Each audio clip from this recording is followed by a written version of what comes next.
그런 적 없어요?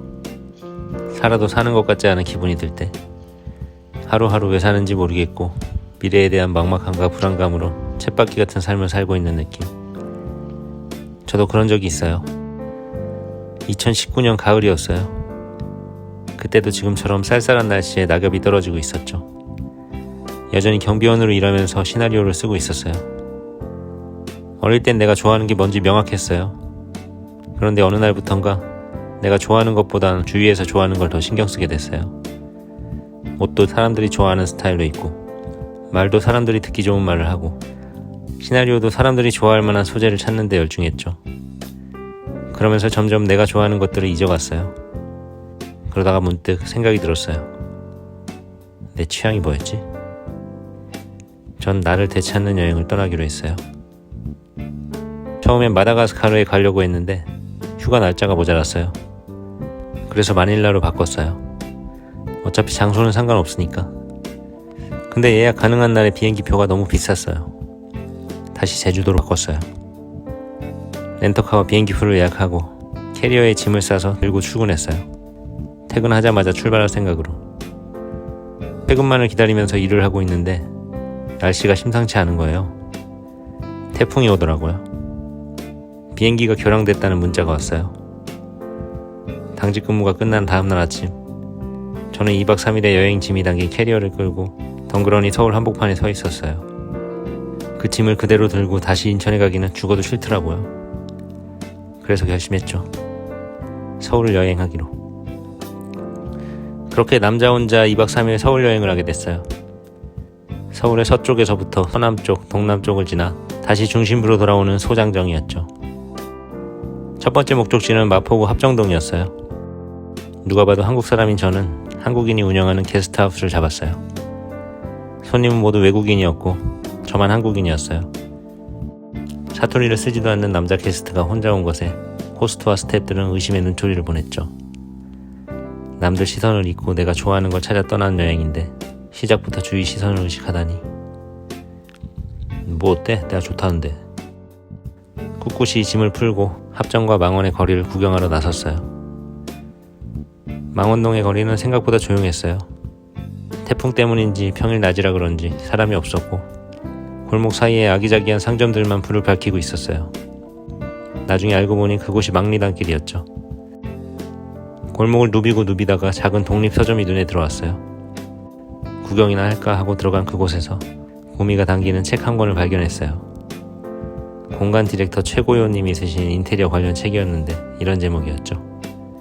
좋아하는 곳에 살고 있나요? 아니요. 그 책에는 나의 취향을 반영한 집이 가장 편안하고 만족감을 주는 집이다 라는 메시지가 담겨 있었어요. 조세호님이 떠올랐어요. 모르는데 어떻게 반영을 해요? 어쨌든 그 책을 사들고 망원동의 맛집이라고 소문난 집에 가서 밥을 먹었어요. 소문만큼 대단한 맛은 아니었어요. 보기에만 좋은 인스타용 밥집 같았어요.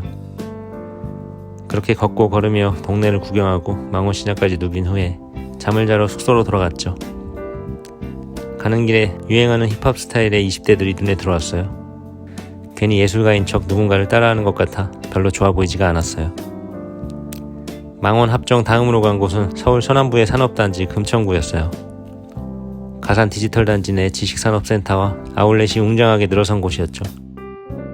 아울렛에는 다양한 식당이 있었지만 왠지 뻔하디 뻔한 그런 곳에서 밥을 먹고 싶지 않았어요. 뭔가 특색 있는 취향의 식당을 찾고 싶었어요. 그래서 지식산업센터와 아울렛을 뒤로하고 허름한 공장단지 사이로 들어갔어요. 하지만 걸어도 식당은 나오지 않았고 낡은 주택과 창고 건물들만 보였죠. 그야말로 일만 하기 위한 산업단지였어요. 한참을 걷다가 힘들게 백반집을 하나 발견하고 들어갔어요. 제육볶음을 주문하고 생각했죠. 맛없으면 어쩌지? 정갈한 반찬들과 함께 나온 제육볶음은 딱히 뛰어난 맛이라고 할 수는 없었어요. 하지만 하나하나 정성이 느껴지는 반찬과 담백하게 볶아낸 제육볶음을 먹으면서 마음이 편안해지는 걸 느꼈어요. 어쩌면 이런 마음의 안도감이 내 취향과도 관련이 있지 않을까 하는 생각이 들었어요. 어린 시절에 내가 떠올랐어요. 나 언제 행복했지? 제가 아주 어릴 때 저희 집은 연탄을 떼는 단독주택의 반지하였어요. 거기서 5 식구가 살았죠. 거실은 없었고 안쪽에 작은 방이 있고 그 방에 가려면 방 하나를 지나가야 했어요. 부모님은 종종 밤에 안쪽 방에서 비디오로 홍콩 영화를 즐겨보셨고 그럴 때마다 초등학교도 안 들어간 3남매를 다른 방에 눕힌 채 일찍 자라고 하셨죠. 하루는 잠이 안 오던 누나가 안쪽 방을 구경하자고 했어요. 그래서 저와 동생은 누나를 따라 안쪽 방을 들여다보기 위해 몸을 옮겼어요. 3남매는 그렇게 방문을 빼꼼 열고 누나 위에 제가, 제 위에 동생이 올라타서 그 상태로 같이 안쪽 방의 풍경을 봤어요. 문이 열린 틈 사이로 총격전이 펼쳐지는 홍콩 영화의 한 장면이 보였고 부모님은 3남매들이 잠입한 줄도 모른 채 영화에 푹 빠져 계셨죠. 얼마나 봤을까? 갑자기 맨 밑에 깔려있던 누나가 힘들었는지 몸을 꿈틀거렸어요. 움직이지 마. 아우 힘들단 말이야. 나도 힘들어. 아우 아파. 이것 좀 빼봐 잠깐. 결국 중심을 잃은 3남매는 와르르 무너졌고 문이 벌컥 열리면서 부모님께 발각되고 말았어요. 저희를 발견한 엄마가 귀여워 죽겠다는 듯이 웃으며 외쳤어요. 니네 뭐해 이놈들아. 마냥 재밌었던 우리는 천진난만하게 웃었죠. 그렇게 5 식구는 한바탕 웃음꽃이 피었고 영화 보기를 포기한 채 한 방에 옹기종기 모여서 다 같이 잤어요. 그날이 왜 그렇게 재미있었는지 아직도 잘 모르겠어요. 식사를 마치고 강남으로 향했어요. 우선 강남구 논현동에 예약해둔 게스트하우스를 찾아야 했어요. 어차피 서초구로 지나가는 길이었기 때문에 구경도 할 겸 일단 반포동 어딘가에서 내렸죠. 반포동은 오래된 빌라 주택가와 어마어마하게 큰 아파트 단지가 공존해 있었어요. 눈에 띄는 것은 교회였어요. 지금까지 보지 못한 크고 화려한 건축물에 외제차가 주차되어 있는 교회. 이게 강남의 교회구나. 그런 교회들을 서초구와 강남구를 지나면서 수차례 마주쳤어요. 교회뿐만 아니라 모든 건물이 고급 자재를 쓴 듯한 느낌이 들었어요. 한마디로 가공미가 느껴졌다고 할까? 강남구를 지나면서 궁금해졌어요. 이렇게 화려한 곳에 있는 게스트하우스는 어떨까? 기대를 했는데 의외로 주택가 빌라의 일반 가정집이더라고요. 맥이 빠졌어요. 바로 짐을 풀고 밥을 먹으러 나왔어요.